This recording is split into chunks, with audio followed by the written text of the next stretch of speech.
बोलणार नाही पाटील, आज मराठा उपसमितीची बैठक होते आहे, तुम्हाला 15 दिवसाचा वेळ मागितला होता, आज काही महत्त्वाचे निर्णय होऊ शकतात? वेळ तसं नाही म्हणता येणार. त्यांनी सांगितलं होतं की 3 दिवसानंतर आपण ही सगळी प्रोसिजर सुरू करून घेऊ. त्याच धर्तीवरती आज त्यांची बैठक उपसमितीची मुंबईला आहे. तर आमचं म्हणणं आहे की तुम्ही बैठक घेतली तर त्या पद्धतीने आता सूचना आणि आदेश द्यायला तातडीनं सुरुवात करा आणि करतील. याच्यावर ही सुद्धा आम्हाला 100% खात्री आहे, अपेक्षा पण आहे की ते पूर्ण मागण्याची सूचना आणि आदेश वरिष्ठ थरावर काढतील. कारण त्याच्यामध्ये सचिव महत्त्वाचे आहेत आदेश काढण्यासाठी, आणि सरकारचे मंत्री ज्यांचे अधिकारात येते ते सुद्धा. आणि काढलेले आदेश म्हणजे 58 लाख कुणबी नोंदी मिळाल्या, त्याचे काढलेले आदेश कुणबी प्रमाणपत्र द्या म्हणून आदेश पण असे असावेत की 58 लाख कुणबी नोंदी मिळाल्या त्याचे प्रमाणपत्र द्यायचे, आणि ज्याचे प्रमाणपत्र दिले त्याच्या व्हॅलिडिटी पण द्यायच्या. जर एखाद्या अधिकाऱ्यांना हलगर्जीपणा केला तर त्याच्यावरती कारवाई करण्यात येईल, बडतर्फीची कारवाई करण्यात येईल. या स्वरूपाच्या सूचना महाराष्ट्रातल्या कलेक्टर ऑफिसपासून ते तहसीलपर्यंत गाव पातळीपर्यंतच्या सगळ्या अधिकाऱ्यांपर्यंत गेल्या पाहिजेत. कारण गाव पातळीवर याच्यासाठी म्हणतो की हैदराबाद गॅजेटियरचा JR काढला त्याप्रमाणे कुणबी प्रमाणपत्र द्यायचे. त्यामुळं गाव पातळीवरती हे आदेश कडक सक्त त्यांच्यावरती कारवाई करण्याच्या सूचना आणि प्रमाणपत्र देण्याच्या सूचना त्यांनी काढल्या पाहिजेत. आणि आजपासून ते काम सुरू होईल अशी आम्हाला नक्की आशा आहे सगळ्याच मागण्यावर. असं आहे की आज काय आदेश निघतील असं वाटतं, कारण की त्यांनी जे शब्द वापरले होते 3 दिवसानंतर काढू, तर आज काय आदेश निघतील असं तुम्हाला वाटतं का? हो, कारण काल एक काढला आहे त्यांनी आदेश की मराठा आरक्षणासाठी बलिदान गेलेल्या कुटुंबाला MIDCमध्ये नोकऱ्या द्यायच्या. आज मला वाटतं विद्युतचा पण घेतील ते लगेच, विद्युतमध्ये पण देण्यासाठी. फक्त त्याच्यातला जो त्यांनी तो आदेश काढला आहे, जो निर्णय केला आहे ना कालचा, त्याच्यामध्ये अनुकंपा हा शब्द काढण्यात यावा असं मला वाटतं. आणि जर त्या अनुकंपा शब्दाची काही अडचण नसेल तर मग राहायला तरी काही हरकत नाही आहे. फक्त एक मी कळवलं की त्या धर्तीवरती अनुकंपा या शब्दाचा अर्थ थोडा वेगळा होतो. बलिदान गेलेल्या कुटुंबाला विशेष बाब म्हणून घ्यायचं असते सगळ्यांना. अनुकंपा हा शब्द योग्य नसावा असं मला वाटतं, पण त्या शब्दाची काही अडचण येणार नसली तर हरकत नाही. अशा ही एक त्याच्यामधली सांगण्याचं होतं सरकारला. आणि आज जे आदेश काढायचे आहेत किंवा आजपासून जी आपण सुरुवात करताय 58 लाख कुणबी नोंदी, याच्यावरती आज सूचना निघणं गरजेचं आहे. मराठवाड्यातलं हैदराबाद गॅजेटसाठी सुद्धा सूचना निघणं गरजेचं आहे. आणि गुन्ह्याबाबतची काय प्रक्रिया चालली, बाकीच्या ज्या मागण्या आहेत, मंत्रालय मराठा आणि कुणबी मंत्रालय स्थापन करायचे, त्या संदर्भातल्या सूचनाच्या विषयात म्हणजे आजपासून ती सुरुवात नक्की होईल अशी 100% अपेक्षा आहे. काल त्यांनी तो JR काढला त्याबद्दल आम्ही सरकारचं मनापासून धन्यवाद मानलं कालच, आजही पुन्हा एकदा सरकारचं मनापासून धन्यवाद मानतोय की बलिदान गेलेल्या कुटुंबासाठी तुम्ही जो निर्णय घेतला आहे तो चांगला आहे. त्याचं कारण असं आहे की गोरगरिबांचे लेकरं होते, त्यांचा कर्ता पुरुष घरातला गेला होता.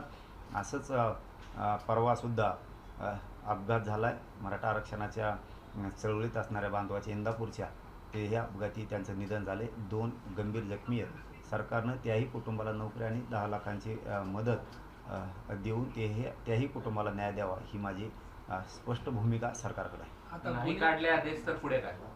नाही असं नाही होणार. आता कशाला इतकं बरं आबापांडी घेते ना, इतका धिंगाणा मग खवकटो करते मग सरकारला. आता कशाला डबल म्हणजे एकीकडून म्हणायचं आणि मराठा समाजाशी आता जुळून घ्यायचं, मराठा समाजाच्या अंगावर जायचं नाही.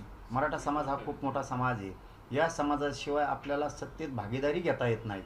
या समाजावरती, मराठा समाजावरती आता अन्याय करायचा नाही. गोरगरिबांच्या मराठ्यांच्या लेकरांनी काय केलं आहे असं सरकार म्हणतं आहे. कशामुळे त्यांच्यावरती अन्याय करायचा, म्हणून सरकार त्यांच्या मनानेच म्हणतं आहे की आता मराठा समाजावर अन्याय नाही करायचा आहे, त्या प्रक्रिया सगळ्या करायच्या. तर आता थांबतील कशामुळं? आम्ही सगळ्या मागण्या दिल्या त्यांच्याकडे, 13-14 आहेत, त्यातली एकही राहणार नाही अशी 100% आम्हाला अपेक्षा आहे. राहिली रे बाबा मग तुम्हाला कळत मग कसं असतं. आता गुन्हे मागे घेण्याबाबत जिल्हाने माहिती मागवली. हां, म्हणजे प्रक्रिया सुरू झाली. बरं झालं त्यांनी ते मागितलं. काय झालं त्याच्यात खूपच खोटे गुन्हे दाखल केले बघा. आम्ही त्या विखे पाटील साहेबाला, लाड साहेबाला आणि या दोघांनी मुख्यमंत्री साहेबाला सांगितलं. मुख्यमंत्री साहेब ती एक दिवसभर त्यांच्या टचमध्ये होती अशी मला काल माहिती आहे. दिवसभर की आपल्याला हे प्रकरणं सगळे निपटायचे आहेत, काहीही ठेवायचं नाही, म्हणून मला सगळ्या माहित्या द्या. कुठेतरी संवादाचा किंवा अधिकारी काहीतरी कन्फ्युजन करते, चुकीची माहिती देतात. मग अधिकाऱ्यांमुळं सरकारमध्ये आणि मराठ्यामध्ये भांडणं नको, नाराजी नाट्य नको, मराठ्यांचा रोष अंगावर घ्यायचा नाही. त्यामुळे त्यांनी ते, कारण त्या गुन्ह्यात काय झालं आहे, काही पोरं पुण्याला आहेत, कुणी कुंकड येतं, इकडं काय झालं, काही नाही मोगामध्ये धिंगाणे तिसऱ्यांनीच केले तर चौथीत गुंतलेत कामान धामाचं. आता एकच उदाहरण सांगतो तुम्हाला. नेकनूर ही ग्रामपंचायत जाळली कुणीतरी, त्यात 12 पोराच्या नावं टाकली, 12 पोराचे, आणि नुकसान दाखवलं किती, जळालेलं 51 लाख. अरे बाप, 51 लाख नुकसान व्हायला तो गावचा सरपंच म्हणतो इटा सकट जरी आमची ग्रामपंचायत जळली तरी 51 लाखाची नाही. मेले ते पोरं कसे भरणार? मग अशा ठिकाणी शहानिशा करून कोण अधिकारी होते ते तपास करणारे, यांनी अशी चुकीची माहिती सरकारला का दिली, त्यांना बडतर्फ करून त्यांच्यावरती कारवाई होणं गरजेचं आहे. आता ह्या सगळ्या ज्या निवडणुका आहेत विधान परिषदेच्या, त्याच्यात काय तुमची भूमिका असणार आहे का? नाही हो, आपलं त्याचं काय समज, ते वेगळेच जण मोठ्याले टपोरे लोकांचं आहे. जण टप्पो श्रीमंत गरीबा थोडे, मग आपली असली काहीतरी त्यात काय सगळे मोठमोठाले जण होते.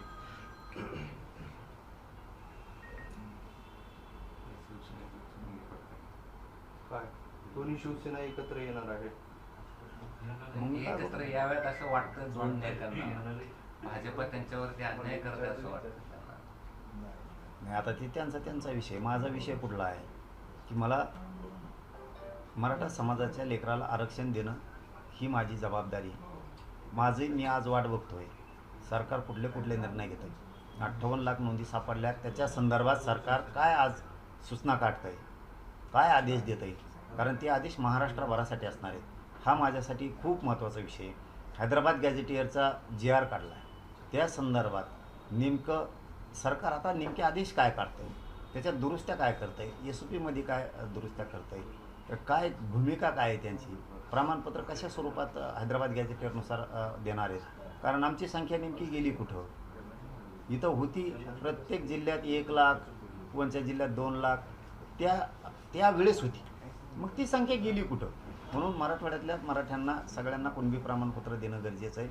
त्यासाठी सरकार आता तातडीचा आदेश काय काढतं, जे अर्थ काढला आणि प्रमाणपत्र तर द्यायना, म्हणजे ही कोणची सिस्टम आहे. अधिकारी चुकीची माहिती देतात, लोकांना सांगतात अर्ज करा, अर्ज केले की म्हणतात नाही. असं कसं होऊ शकतं? अहो, एका माणसाला मिळालंय भावकीतल्याला आणि दुसऱ्याला मिळालं, हे कारकडून धरलं, मग ते आदेश निघणं लय गरजेचं आहे. ज्यांचे निघालेत त्यांचे का देत नाहीत? एका आडनावाचे निघाले जगतापचे, दुसऱ्या जगतापचे द्यायना, एका जाधवचे निघाले दुसऱ्या जाधवचे द्यायना, एका शेळकीचे निघाले तिसऱ्या शेळकेचे द्यायना. म्हणजे ही सिस्टम जी आहे ना यांची, ही चांगली नाही. म्हणून आता सूचना काय देतात ते माझ्यासाठी महत्त्वाचं आहे. सातारा संस्थांचा गॅझेटियरबद्दलचा अहवाल आपण घेतला आहे. त्यांनी सांगितलं होतं की आता इथून गेल्याच्या नंतर आम्ही त्यांच्या ॲडव्होकेटशी बोलतो, सरकारी सगळ्या तज्ज्ञांशी बोलतो. ते काय केलं आहे हे बघणं माझ्यासाठी गरजेचं आहे. आजपासून त्यांची काय हालचाल आहे, त्या काय सूचना काढतायत, केसेसच्याबद्दलची त्यांची कुठली भूमिका आहे, नसूनसुद्धा काही पोरं त्याच्यामध्ये गुंतले. मग याला कोण जबाबदार? काही ठिकाणी बलिदान गेलेल्या कुटुंबाच्या एकच मुलगा होता त्यांना, आता त्यांच्या पाठीमागं माणूसच नाही, आई वडील आहेत, ते वय बसत नाही. मग त्यांचं जर म्हणणं आहे पुतण्याला द्यायची, तर यांना अडचण काय? त्यांचं म्हणणं आहे मुलीला द्यायची, यांना अडचण काय? ती म्हणजे नाही तू माहेरी गेली, तुला काय घे नाही, ती त्याच्या आईबापाला संभळील ना, करता पुरुष घरातला गेला ना, तिची मुलगी संभळील. त्यांना पुतण्या द्यायचं ते पुतण्या देते, फक्त त्याच्याकडून हमी पत्र घ्या हे द्यायची का, कारण ती विशेष बाब आहे ना. त्याच्यात तुम्हाला अडचण काय?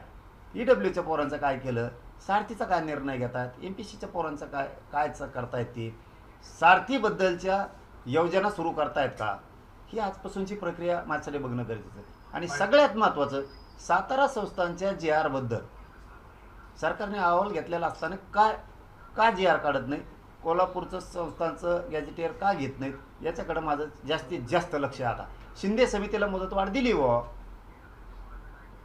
पण शिंदे समिती काम करणार एक नुसती मुदतवाढच राहणार आहे. त्याला पूर्वी जशी एकनाथ शिंदे साहेबांनी प्रत्येक जिल्ह्याला कक्ष स्थापन केले होते आणि त्यामार्फत जिल्हाभरात कामं सुरू केली होती, त्याच पद्धतीचे कक्ष पुन्हा उपसमिती देवेंद्र फडणवीस साहेब सुरू करतायत का? गोरगरिबांना सोपं होतं. अधिकाऱ्यांकडे कक्ष नसलं, अधिकाऱ्याकडे गेले ते म्हणतं मग आता दुसरं काम आहे. कक्ष स्थापन जर जिल्ह्याला तालुक्याला केलेले असले, तालुका आणि जिल्हा, तर लोकांना डायरेक्ट त्या कामासाठी तिथं जाता येतं. याच्यावरती काय भूमिका आहे हे बघणं गरजेचं आहे. बरं, ते तुमचं जेव्हा आंदोलन होतं तेव्हा छगन भुजबळ काही ना काही भूमिका मांडतात. यावेळेस त्यांनी भूमिकाच मांडली नाही, तुमच्या विरोधात पण नाही बोलले. तुमची भूमिका त्यांना पटली आहे का आता? बरं झालं असं. या वयात जरी ते तेवढे जरी शहाणे झाले तरी या जनतेसाठी खूप झालं. कारण त्यांचं ते वय नाही आहे आता की आपण या क्षेत्रात गोरगरिबांच्या लेकराला या वयात वाटोळं करावं आणि ते पाप डोक्यावर घेऊन मरावं, हे त्यांचं वय नाही आहे. ते हुशार झाले असले तर चांगली गोष्ट झाली. कारण आता आकाट तांडव किती दिवस करणार, ह्या वयात मुळ्यात होत असतं. एक शेतकऱ्यांचा प्रश्न आहे. कांद्याचे दर कोसळल्याने राज्यभरात आंदोलन होत आहे आणि सरकारच्या शेतकरी विरोधी धोरणामुळे हे दर कोसळल्याचा आरोप होतोय. काय कोसळलेलं? सरकारच्या विरोधी धोरणामुळे हे दर कोसळल्याचा आरोप होतोय. आणि मग आता कांदेच, आता लोकांनी कांदे लावावं तर हे भाव देत नाहीत, नाही लावावं तर म्हणतात कांदे राहिले नाही. लोक कांदे लावतात, सोयाबीन लावतात, कापूस लावतात, भाव देत नाहीत. बघा काय असतं, सक्षमपणानं लोकांनीच उभा राहायला पाहिजे. आपण जर शेतीत राबतो ना, आपल्या मालाला भाव नाही तर आपण ताकदीनं त्याच्यात उतरलं पाहिजे. अर्धे शेतकरी घरी, अर्धे तिथं, आणि मग ते दबाव येत नाही सरकारवरती. मग सरकार करतं मनमानी, त्यांना जसं पाहिजे तसं करून घेतात. शेतकऱ्यांना सगळ्याच मालाच्या भावात जर बदल पाहिजे असला, त्यांच्या मनासारखं करायचं असेल तर सगळ्यांनी एकजुटीनं उभं राहायला पाहिजे. ते होतं आणि सरकारने शेतकऱ्याच्या मागण्या सगळ्या मंजूर करायलाच पाहिजेत.